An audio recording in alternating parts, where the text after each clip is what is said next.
গল্পের শুরুতে দেখা যায় সোহাগ তো এবার নিজের শ্বশুর বাড়িতে ফিরে যাওয়ার জন্য রেডি হয়। শালুক আর শিউলি সোহাগকে জড়িয়ে কাঁদছে আর বলছে, দিদি তুই আবার আসবি তো? সূর্য তো কথাটা শুনে শালুককে বলছে, দিস ইজ ভেরি ব্যাড শালুক, তুমি তোমার দিদিকে আসতে বলছো, কই আমাকে তো একবারও বললে না আসার জন্য। গোপাল তখনই সূর্যকে বলছে, ছোট কর্তাবাবু আপনাদের আর এই গ্রামে কোনোদিনও আসতে হবে না, এই গ্রামে যা কাণ্ড ঘটলো তারপর এই গ্রামে আর আসার কোনো দরকার নেই আপনাদের। সব সময় খালি মনে হচ্ছে কেন যে আপনাদের এই নববর্ষে এই গ্রামে আসতে বললাম, তারপর একের পর এক কী কাণ্ডটাই না ঘটলো বলো তো। গোপাল এরপর সোহাগের কাছে গিয়ে সোহাগের হাত ধরে কাঁদছে আর বলছে, মা তুই এতদিন ধরে এলি কিন্তু আমি তোদের জন্য কিছুই করতে পারলাম না। সোহাগ তো এবার ওর বাবার ওপর খুব রেগে যায়, বলছে, বাবা তুমি না এসব যা তা উল্টোপাল্টা কথা বলছো, এই যে আমি এলাম তোমাদের সঙ্গে কত মজা আনন্দ করলাম, এটাই তো আমার কাছে অনেক। ঠাম্মি এরপর সূর্য আর সোহাগকে বলছে, জানো তো নাচ জামাই, আমার নাতনি অনেক পূর্ণ করে তোমার মতন একটা স্বামী পেয়েছে। আমি সবসময় ঠাকুরের কাছে বলি যে তোমরা যেন সবসময় সুখী হও। অপরদিকে দেখা যায় ময়ূরাক্ষী তো আনন্দে খুব লাফাচ্ছে। ময়ূরাক্ষী বলছে আজ সূর্য বাড়িতে একা ফিরে আসছে।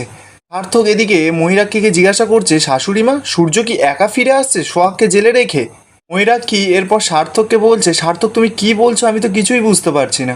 সার্থক তখন বলছে, শাশুড়ি মা আমি এটাই বোঝাতে চাইছি যে সূর্য গ্রাম থেকে একা ফিরে আসছে, সেটা শুনে না আমরা সবাই খুব খুশি হয়েছি। ময়ূরাক্ষী এরপর বিষ্টুকে ডেকে বলছে, বিষ্টু তোমাকে বলেছিলাম বরণডালা সাজিয়ে রাখতে, তুমি রেখেছো তো? বিষ্টু বলছে, হ্যাঁ রেখেছি। সার্থকের মনে তো আবারও প্রশ্ন জাগে, ময়ূরাক্ষীকে গিয়ে বলছে যে শাশুড়ি মা বরণডালা আবার কার জন্য? ময়ূরাক্ষী বলছি, কেন এটা তুমি জানো না, সূর্যের জন্য। আরে বাবা, সূর্য জীবন থেকে অলক্ষ্মী বিদেয় হয়েছে, তাহলে আমার ছেলেকে বরণ করে আমি ঘরে তুলবো না? এরপর দেখা যায় সূর্যের গাড়ি এসে বাড়ির সামনে থামে। ময়ূরাক্ষী তো গাড়ির আওয়াজটা শুনেই মিনুকে বলছে, মিনু তাড়াতাড়ি বরণডালাটা নিয়ে আয়। এবার সূর্য তখন ঘরের ভেতরে ঢুকতে যাবে, ময়ূরাক্ষী তো সূর্যকে আটকায়, বলছে, সূর্য তুমি একটুখানি দাঁড়াও, আমি তোমাকে প্রথমে বরণ করি তারপর ঘরে তুলবো। সূর্য এবার ময়ূরাক্ষীকে বলছে, 1 মিনিট আমাকে একটু সময় দাও। এরপর দেখা যায় সূর্য সোহাগকে ডেকে নেয় পাশে। ব্যাস, ময়ূরাক্ষী তো সোহাগকে দেখেই ওর পায়ের নিচ থেকে মাটি সমেত সরে যায়। ময়ূরাক্ষী তো খুব রেগে যায় সোহাগকে দেখে, মনে মনে বলছে যে এই অলক্ষীটা আবারও ফিরে এসেছে। সূর্যর তো ময়ূরাক্ষীকে দেখে খুব রাগ হচ্ছে, মনে মনে সেই মতির কথাগুলো ভাবছে যে সোহাগকে ফাঁসানোর পেছনেই মেন কালপিট তো ময়ূরাক্ষী, সেটা তো এখন জেনে গেছে সূর্য। সূর্য মনে মনে নিজেকে সামলাচ্ছে আর বলছে, কুল সূর্য কুল, মমের সঙ্গে বোঝাপড়াটা ঠিক সময় মতন আমি করে নেব। সূর্য এরপর সোহাগকে শুনিয়ে শুনিয়ে বলছে, দেখেছো সোহাগ, তুমি ফিরে এসেছো দেখে মম কতটা খুশি হয়েছে, তোমাকে ওয়েলকাম করার জন্য বরণ ডালাও সাজিয়ে নিয়ে দাঁড়িয়ে আছে। ময়ূরাক্ষী এবার রেগে মেগে বরণ ডালাটা মাটিতে ছুঁড়ে ফেলে দেয় আর ওখান থেকে চলে যায়। সূর্য তো পুরো ব্যাপারটা বুঝতে পারছে যে ময়ূরাক্ষী কেন এরকম রিয়াক্ট করছে। ঠিক তখনই দেখা যায় ইন্দ্র সেখানে চলে আসে। ইন্দ্র তো এসে সোহাগকে দেখে পুরো চমকে যায়, সোহাগকে বলছে, কি সোহাগ তুই এখানে? সূর্য তখন ইন্দ্রকে সমস্ত ঘটনাটা খুলে বলে যে সোহাগ নির্দোষ প্রমাণিত হয়েছে, ওকে পুলিশ স্টেশন থেকে সসম্মানে মুক্তি দিয়েছে, কিন্তু সেটা মমের তো একদমই পছন্দ হয়নি, তাই জন্য তার প্রমাণ এখানে মাটিতে পড়ে গড়াগড়ি খাচ্ছে। মম ভেবেছে যে আমি একা ফিরেছি, তাই জন্য আমাকে বরণ করতে এসেছিল, কিন্তু আমার পাশে সোহাগকে দেখে মম সমস্তটা ছুঁড়ে ফেলে দিল। ইন্দ্র তখন সূর্যকে বলছে, থাক আর বলতে হবে না, আমি বুঝতে পেরেছি। এরপর দেখা যাচ্ছে ইন্দ্র সেই বরণডালাটা হাতে তুলে নেয়, নিয়ে সোহাগের কাছে গিয়ে বলছে, আমার ঘরের লোক কি ঘরে ফিরে এসেছে, তাই আজকে ময়ূরাক্ষী না বরণ করুক, আমি তোর বাবা আজকে বরণ করে তোকে ঘরে তুলব। এরপর ইন্দ্র সূর্য আর সোহাগকে বরণ করে নেয়। এরপর দেখা যায় সূর্যরা ঘরে ঢুকতেই ইন্দ্র সূর্যকে জিজ্ঞাসা করছে, আচ্ছা সোহাগ নির্দোষ প্রমাণিত হলো কি করে? এরপর সূর্য দেখা যাচ্ছে পুরো ঘটনাটা ইন্দ্রকে খুলে বলে। পুরো ঘটনাটা ইন্দ্র শুনে সোহাগকে বলছে যে, জানিস মা, আমি এই পুরো ঘটনাটা শুনে খুব শান্তি পেলাম। সূর্য তো এরপর ওপরে চলে যায়।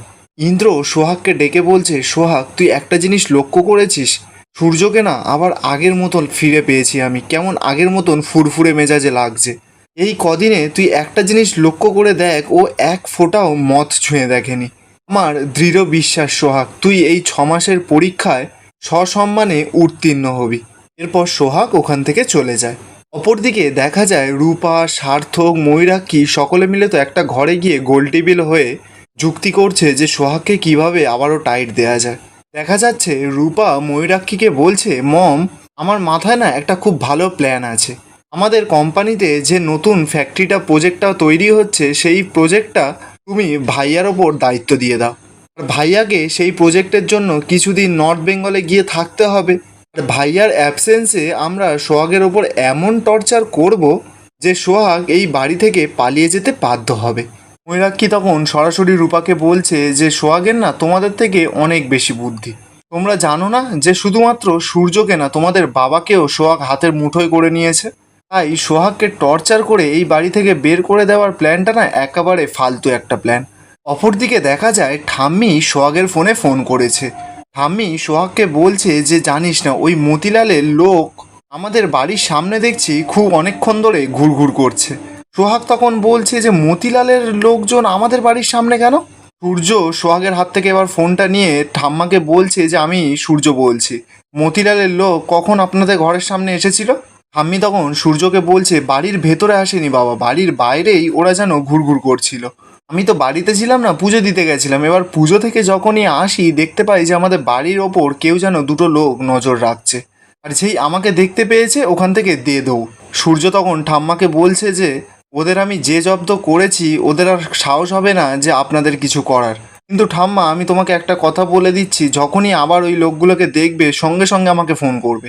আমি তারপর ওখানে গিয়ে ওদের ঘাড় একেবারে মটকে দেব। অপরদিকে দেখা যায় ময়ূরাক্ষী একজন অ্যাডভোকেটকে ফোন করে বলছে, যত টাকা লাগে আমি দেব, ওই মতিলালকে জেল থেকে বের করতেই হবে। অ্যাডভোকেটটা তখন ময়ূরাক্ষীকে বলে যে ও চেষ্টা করে দেখবে, কিন্তু ময়ূরাক্ষী তো চেষ্টাতে রাজি নয়। ময়ূরাক্ষী সরাসরি অ্যাডভোকেটকে বলছে যে চেষ্টা করলে হবে না, যা করবার ফাইনালিভাবে করতে হবে। আমি আপনাকে যত টাকা লাগে আমি দেব, কিন্তু আপনাকে কেসটা জিততেই হবে। এখানেই আজকের এপিসোডটা শেষ হয়ে যায়। আপনাদের কি মনে হয়, সূর্য থাকতে ময়ূরাক্ষী কি আবার কোনো নতুন প্ল্যান করতে পারবে? কমেন্টে অবশ্যই জানাবেন।